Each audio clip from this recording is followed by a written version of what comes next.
dengan Ibu Maria Jenny Elsiana dalam pelajaran Pendidikan Agama Katolik dan Budi Pekerti di kelas 10. Nah anak-anak, materi kita kali ini kita akan membahas tentang Yesus Kristus, pejuang kerajaan Allah.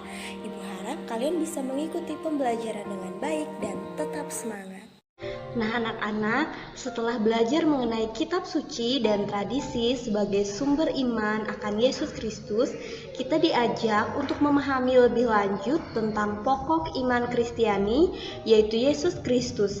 Tentu saja kita tidak akan mempelajari seluruh hidup Yesus Kristus, namun lebih fokus pada pewartaan Yesus, yaitu tentang kerajaan Allah.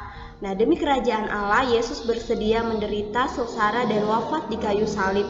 Nah, sehingga pada bab yang ke-6 ini kita akan diajak belajar tentang gambaran kerajaan Allah, tentang perjuangan Yesus Kristus mewartakan kerajaan Allah, kemudian sengsara Yesus, wafat, serta kebangkitan Yesus sebagai dasar iman gereja.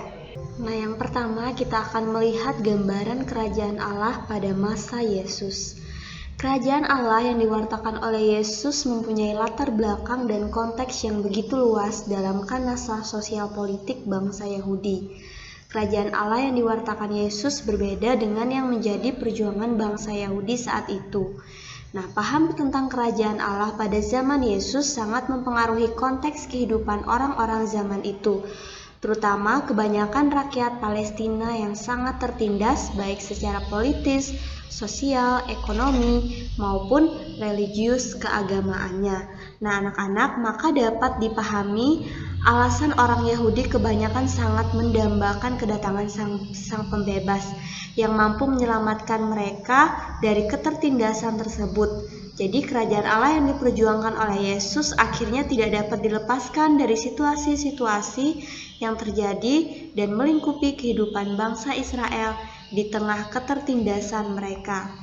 Selanjutnya kita akan melihat mengenai situasi latar belakang geografis, politik, ekonomi, sosial, dan religius kerajaan Allah pada zaman Yesus, terutama tentang Palestina di zaman Yesus. Yang pertama, dari segi geografis, Palestina pada zaman Yesus meliputi beberapa wilayah, yaitu Yudea, Samaria, dan Galilea. Daerah ini merupakan bentangan lahan subur dan merupakan tanah yang luas untuk tanaman gandum dan jagung atau peternakan besar. Di daerah ini juga terdapat rute perdagangan dari Damsyik menuju ke laut dan ke Yerusalem. Kemudian dari segi politik, abad 6 sebelum Yesus, Palestina selalu berada di bawah penjajahan kerajaan Persia, yaitu pada tahun 538 sampai 332 sebelum Masehi. Kemudian Yunani pada tahun 332 sampai 62 atau 50 sebelum Masehi sampai zaman kekristenan sesudah Masehi. Jadi secara internal masyarakat Palestina dikuasai oleh raja-raja dan pejabat boneka yang ditunjuk oleh penguasa Roma. Selanjutnya dari segi ekonomi, penduduk desa umumnya memiliki lahan-lahan kecil yang memberikan hasil pertanian. Keadaan ekonomi di daerah kota terbagi menjadi 3 sektor, yaitu pertama, para perajin tekstil, makanan, wangi-wangian, dan perhiasan. Kedua, mereka yang bekerja di bidang konstruksi. Ketiga, para pedagang baik besar maupun kecil. Kemudian dari segi sosial budaya, masyarakat Palestina terbagi dalam kelas-kelas. Di daerah pedesaan terdapat 3 kelas, yaitu pertama tuan tanah, kedua pemilik tanah kecil dan perajin, yang ketiga kaum buruh dan budak. Nah, masyarakat di daerah perkotaan juga terbagi menjadi 3 lapisan. Pertama, lapisan tertinggi yaitu kaum aristokrat, imam yang terdiri atas 4 keluarga besar. Dalam lapisan ini terdapat juga pedagang-pedagang besar dan pejabat-pejabat tinggi. Kemudian yang selanjutnya dari segi keagamaan. Nah, hukum Taurat sangat mewarnai kehidupan religius orang-orang Yahudi. Kaum Farisi berusaha menjaga warisan dan jati diri Yahudi. Mereka menyoroti ketaatan pada setiap pasal hukum. Bagi mereka menjadi umat Allah berarti ketaatan yang ketat pada setiap detail hukum. Nah, jadi di sini bisa kita ambil kesimpulan bahwa mereka berusaha menetapkan hukum pada setiap keadaan hidupnya. Mereka sangat pilih-pilih dalam ketaatan mereka, yaitu pada hukum Taurat. Jadi anak-anak, dalam masyarakat Yahudi, fungsi religius melampaui jangkauan kehidupan beragama, bahkan merambat bidang lain seperti ekonomi, sosial, dan politik. Oleh karena itu, setiap hal yang berkaitan dengan bidang agama sekaligus bertindak dalam bidang lainnya. Dan selanjutnya kita akan menelaah informasi mengenai paham-paham kerajaan Allah yang berkembang pada zaman Yesus. Di sini kita akan melihat kelompok atau kaum, dan yang pertama kita akan melihat kelompok atau kaum Zelot. Paham kerajaan Allah berciri nasionalistis. Kaum Zelot adalah sekelompok orang Israel atau Yahudi yang tidak suka negaranya dijajah oleh Romawi. Kaum kafir karena alasan keagamaan, maka mereka selalu berusaha memberontak untuk mengusir kaum penjajah dan membebaskan diri dari penjajahan Romawi agar mereka tidak tertindas oleh kaum kafir. Kemudian yang selanjutnya kita akan melihat kelompok atau kaum apokaliptik. Di sini paham kerajaan Allahnya adalah kelompok ini adalah orang-orang yang amat menantikan datangnya akhir zaman untuk membarui zaman yang sudah rusak ini sehingga muncullah zaman baru. Kemudian aliran ini percaya akan datangnya penghakiman Allah yang sudah dekat karena dunia ini sudah jahat dan akan digantikan oleh dunia baru.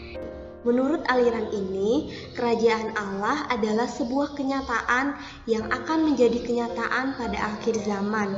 Dunia ini atau zaman ini sudah terlalu jahat dan jelek. Jadi, setelah zaman yang jahat ini hilang dan lenyap dibinasakan oleh Allah, maka kerajaan Allah akan menjadi kenyataan di bumi dan langit yang baru akan dijanjikan oleh Allah. Yang selanjutnya adalah kelompok atau kaum rabi. Para rabi adalah sekelompok orang Israel yang berkedudukan sebagai pengajar atau guru. Menurut pandangan para rabi, Allah sekarang sudah meraja secara hukum. Sedangkan di akhir zaman Allah akan menyatakan kekuasaannya sebagai raja semesta alam dengan menghakimi segala bangsa. Selanjutnya kita akan melihat ada beberapa catatan refleksi sebagai berikut. Yang pertama, di samping ada beberapa paham tentang kerajaan Allah dari beberapa kaum atau kelompok yang kuat dan saat itu berpengaruh di kebudayaan Israel, Yesus juga memiliki pandangan sendiri tentang kerajaan Allah ini. Selanjutnya, seluruh tindakan dan pewartaan Yesus selalu didasari oleh pandangannya tentang kerajaan Allah. Apa sebenarnya yang selalu menjadi acuan Yesus tentang paham kerajaan Allah? Yang pertama, kerajaan Allah sudah dekat. Artinya, kedatangan Allah sebagai Raja Penyelamat dinyatakan akan terjadi dengan segera. Bisa kalian bandingkan atau baca dari Injil Markus bab 1 ayat 15 dan Injil Matius bab 10 ayat 7. Tidak akan ditunda-tunda lagi. Bagi Yesus, kedatangan kerajaan Allah ini mendesak karena kemalangan manusia hampir tidak tertahankan lagi. Selanjutnya yang kedua, kerajaan Allah adalah pewartaan mengenai kerahiman Allah. Kerajaan Allah berarti Allah turun tangan untuk menyelamatkan dan untuk membebaskan manusia dari kuasa kejahatan. Kemudian yang ketiga, waktu kedatangan kerajaan Allah itu tidak dapat diperhitungkan. Kerajaan Allah datang tanpa tanda-tanda lahirnya. Bisa kalian baca atau bandingkan dengan Injil Lukas bab 17 ayat yang ke-20. Kemudian yang keempat, kerajaan Allah yang diwartakan Yesus pertama-tama itu ditujukan kepada pertobatan manusia. Yesus memanggil supaya orang siap siaga menerima kedatangan kerajaan Allah. Dan yang kelima, kerajaan Allah adalah panggilan dan tawaran rahmat Allah dan manusia yang menerimanya mesti menampakkannya dalam perbuatan baik. Dan yang terakhir, keenam, yaitu kerajaan Allah yang diwartakan oleh Yesus akan mencapai kepenuhannya pada akhir zaman. Pada akhir zaman itulah Allah benar-benar akan meraja. Jadi anak-anak, singkatnya bahwa kerajaan Allah yang menjadi pusat dan pewartaan Yesus itu di satu pihak sudah hadir ya atau sudah dekat dan di lain pihak masih akan datang atau untuk kepenuhannya. Jadi kerajaan Allah dan nilai-nilainya sedang dalam proses realisasinya dan kita sekarang berada dalam masa antara awal dan akhir penyempurnaan kerajaan Allah itu. Dan yang selanjutnya kita akan melihat paham tentang kerajaan Allah. Paham tentang kerajaan Allah dalam zaman Yesus itu sangat beragam dan bervariasi. Nah, biasanya paham ini dapat dipengaruhi oleh paham kelompok tertentu, budaya, dan kepentingan tertentu juga. Jadi, dalam situasi yang tertindas itulah bangsa Israel sangat merindukan kedatangan Mesias dan kerajaan Allah. Hanya saja mereka tidak memiliki paham yang sama tentang Mesias dan kerajaan Allah itu. Kemudian yang kedua, kerajaan Allah menurut Yesus adalah Allah yang meraja, Allah yang memerintah, yang sudah mendekati di tengah-tengah kita untuk kemudian berkembang dan mencapai kepenuhannya pada akhir zaman. Nah, jadi untuk menyambut kerajaan Allah ini, orang harus bertobat dan percaya kepada Injil. Orang yang percaya dan bertobat akan menerima kerajaan Allah sehingga terciptalah keadilan, kedamaian, dan juga kesejahteraan yang sejati. Thank you and God bless us. Baik anak-anak, demikianlah materi yang dapat Ibu sampaikan dalam pertemuan kali ini. Semoga apa yang Ibu sampaikan dapat bermanfaat bagi kalian semua. Sampai jumpa di pertemuan yang selanjutnya dengan materi yang baru. Tetap semangat dan jangan lupa jaga kesehatan.